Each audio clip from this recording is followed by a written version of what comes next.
Quran. Okay, and since you were very candid on the points before with the madakhila and things, we want you to be very candid in terms of your position here. I mean, what is your position in relation to preservation of Quran? Is, for example, Hafs an Asim, riwayat Hafs an Asim, do you see it as preserved, munazzal from Allah subhanahu wa ta'ala?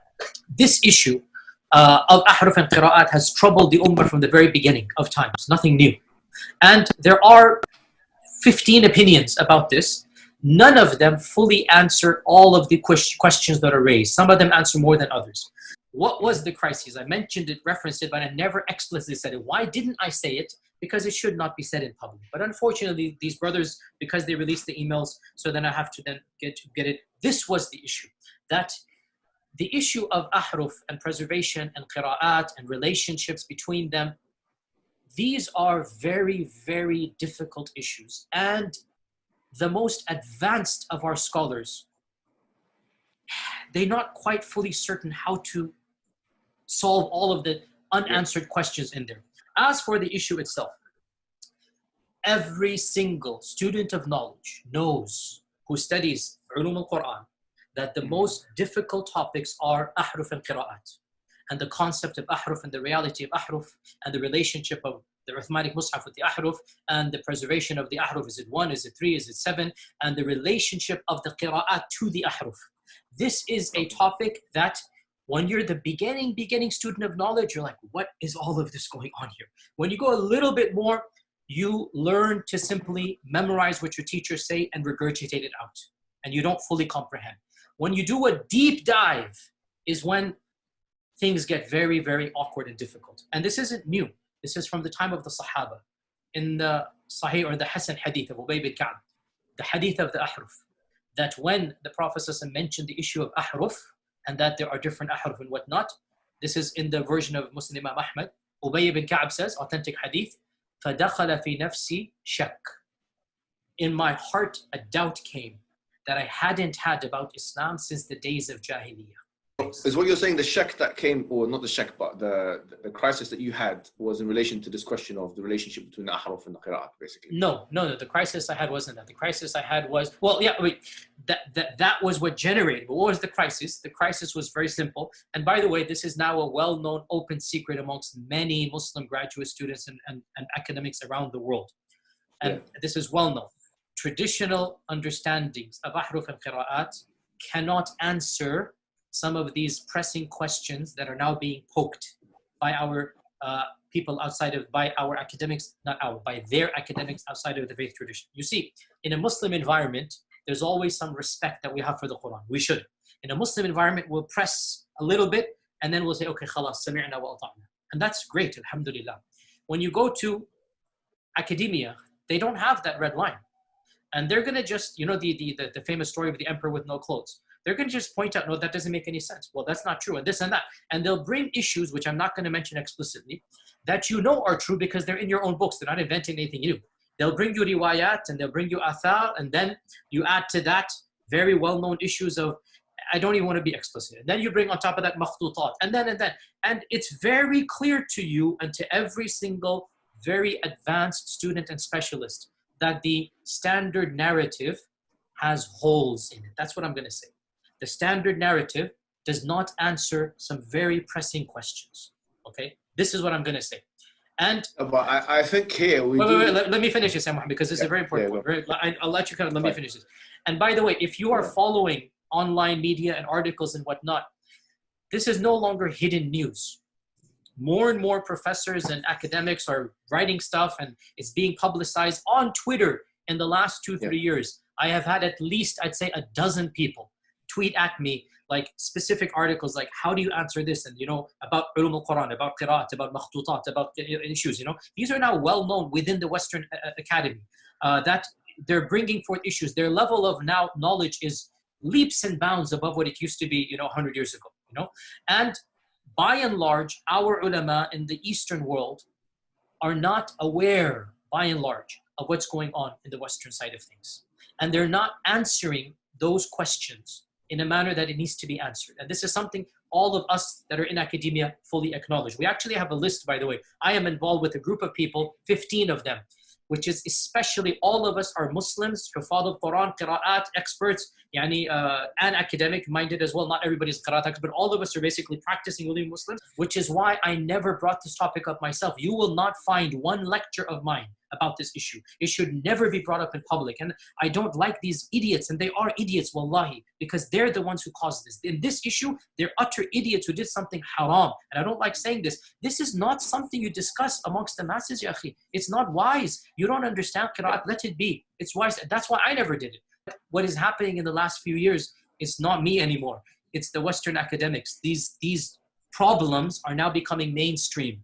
Twitter has so many accounts of Quran experts, and they're non-Muslims, and they're just saying things. There are books written. Brill released a book by Shadi Nasser. Again, read that book as well. So for those that are interested in stuff, and you'll understand that, hey, we need ulama who believe in the Quran to defend the Quran. Alhamdulillah, alhamdulillah. To try and make this as specific as possible, I think, if I were to give you a blank mushaf, and tell you to write what is munazzal verbatim from Allah into that mushaf, with no human interference, would you write something which corresponds? It's not an easy answer. It's not an easy yes or no. It is enough for the Muslim to believe that the I think Quran this should be an easy yes or no, though. Yes, Al-Qadi. I have to.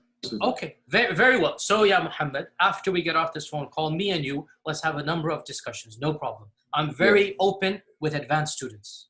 But these issues should not... Look, it is Kalamullah, what is going to be written. It is Kalamullah. It is what would you write? You're pushing me. And I'm saying it's not hikmah to... Listen, I have a condition. Like I said, everything I say is going to be factual. If I wanted to do tawdiyah and whatnot, I would do it right now in front of you. There is no need for tawdiyah. The Quran is the uncreated speech of Allah. The Quran is preserved. The Quran is known. The Quran is mutawatir. And alhamdulillah, all of the qira'at are the Quran. All of the qira'at are authentic. Alhamdulillah. Leave it at that, ya akhi. Beyond this, honestly, I have no problem. We'll have discussions or take my class. But beyond this requires background information. It is enough for the Muslim to know that the Quran is the speech of Allah that has been protected, and what we recite is the kalam of Allah.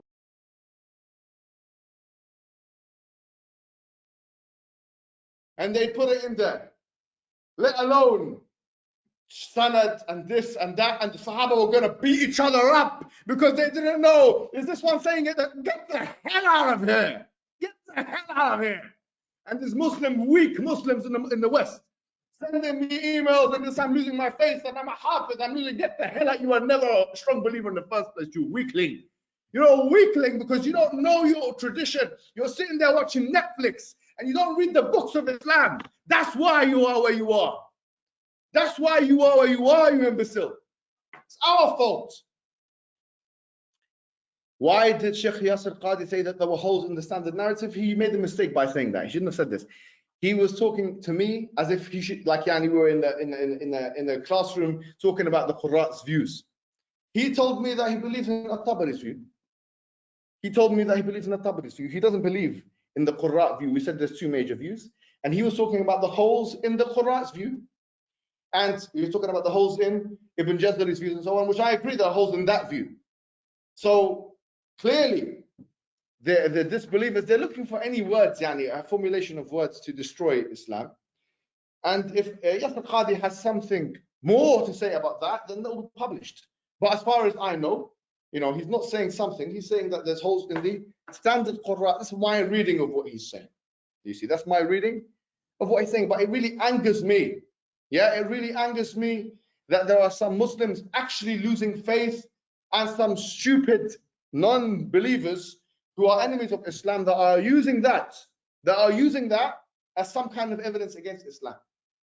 Subhanallah, Ibn Mas'ud, he says, "Man kana al-muqtadiyan falyaqtadi biman qad mat fa inna al-hayya la yu'thar alayhi al-fitna." Whoever wants to follow someone, let him follow the people who died. Ibn Mas'ud, the same person we just mentioned, one of the masters of the Quran. For the one who's living, the fitna has not alleviated from him or from her. Meaning, why is everyone so hung up on what happens about Yasir Qadi? Sorry, if Yasir Qadi jumps off a cliff, we're going to jump off a cliff. If Yasir Qadi commits suicide, we're going to commit suicide.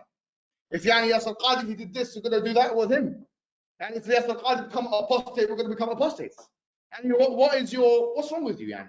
For someone to really, wallahi, I find it bemusing and baffling how individuals in the West are so attached to person. Yani, what happens if I become disbeliever? Yani, what happens if I change my mind, become Shia? You're going to become Shia. If I become Shia, you're going to become Shia. If I become Ahmadi, you're going to become Ahmadi. If I go to that community, you're weak. Wallahi. Some of these individuals, they're really hung up. Yani. And it's not, yani, it's our fault. It's our fault that we become celebrity-obsessed individuals. Some of the issues pertaining to the ahruf and the qira'at, as you're aware, there was a major controversy 2 months ago about this issue, and I have said multiple times that my opinions have nothing to do with the preservation of the Quran, unlike what some of the non-Muslim critics have just completely raised complete chaos over this issue. A'udhu billah. They have to do with a very, very technical issue, and when I said that video, I did not have answers to them. Alhamdulillah, I am now very comfortable with the positions that I hold, and alhamdulillah, the answers that I was looking for, I found them in a number of earlier ulama.